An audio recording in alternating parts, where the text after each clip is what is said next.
Okay, so here is the assembly for the IdealKnee.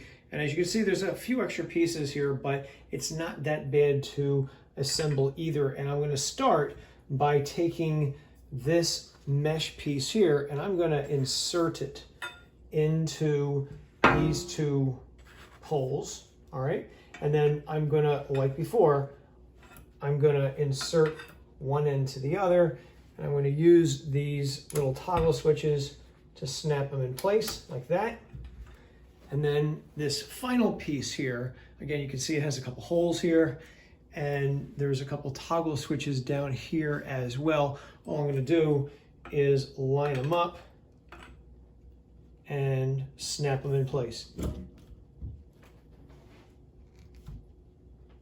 And it's done.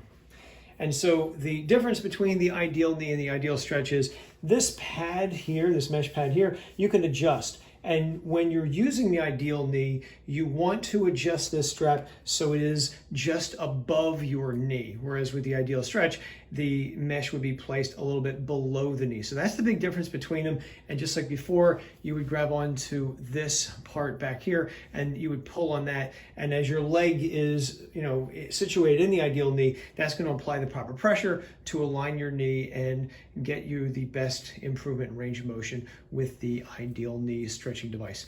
So that is that. Assembly, pretty easy to do.